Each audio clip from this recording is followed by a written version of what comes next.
ಮೋದಿಜಿಯವರ ಕೆಲಸಗಳು ವಿವರಿಸಬೇಕಂದ್ರೆ ನಮ್ಗೆ ದಿನಗಟ್ಟಲೆ ಆದ್ರೂ ಸಾಲೋದಿಲ್ಲ. ಯಾಕಂದ್ರೆ 10 ವರ್ಷ ಒಂದು ದಿನ ಬಿಡದಿರೋ ಹಾಗೆ 10 ವರ್ಷ ನಿರಂತರ ಕೆಲಸ ಮಾಡಿದ್ದಾರೆ. 70 ವರ್ಷಗಳ ಕಾಲ ಬಂದಂತೆ ಯಾರೊಬ್ಬ ಪ್ರಧಾನಮಂತ್ರಿಗಳು ಕೂಡ ಆರ್ಟಿಕಲ್ 370 ತೆಗೆಯುವಂತ ಪ್ರಯತ್ನ ಮಾಡಿಲ್ಲ. ವಾಜಪೇಯಿ ಅವರು ಮಾಡ್ಲಿಕ್ಕೆ ಪ್ರಯತ್ನ ಪಟ್ಟರು, ಆ ಸಂದರ್ಭದಲ್ಲಿ ಆಗ್ಲಿಲ್ಲ ಕೆಲಸ.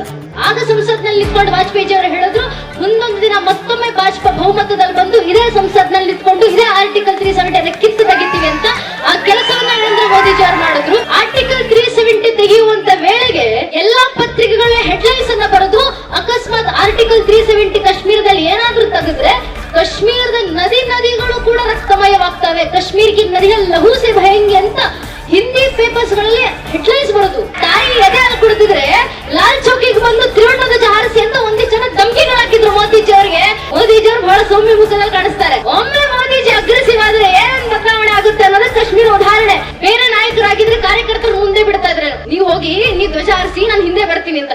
ಮೋದಿಜಿ ಅವರು ಏನಂತ ಹೇಳ್ತಾರೆ, ಈ ಮೋದಿ ಬರ್ತಾನೆ ಮುಂದೆ ನಿಂತ್ಕೊಂತಾರೆ, ಅದೇ ಲಾಲ್ ಚೌಕ್ ನ ತ್ರಿವರ್ಣ ಧ್ವಜ ಹಾರಿಸ್ತೀವಿ, ಯಾರು ತಾಯಿ ಹಾಲು ಕುಡಿತಾರೆ ನಾವು ನೋಡೋಣ ಅಂತ ಮೋದಿಜಿ ಅವರು ಭಾಷಣ ಕೊಟ್ಟರಲ್ಲ.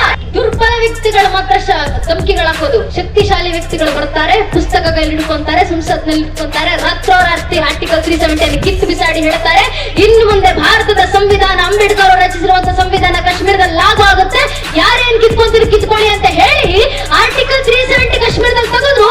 ಒಂದು ನಳ ಸಾಗಿಲ್ಲ ಕಾಶ್ಮೀರದಲ್ಲಿ. दावनगेरे में श्रीमती गायत्री सिद्धेश्वर को भारी मतों से विजयी बनाना है।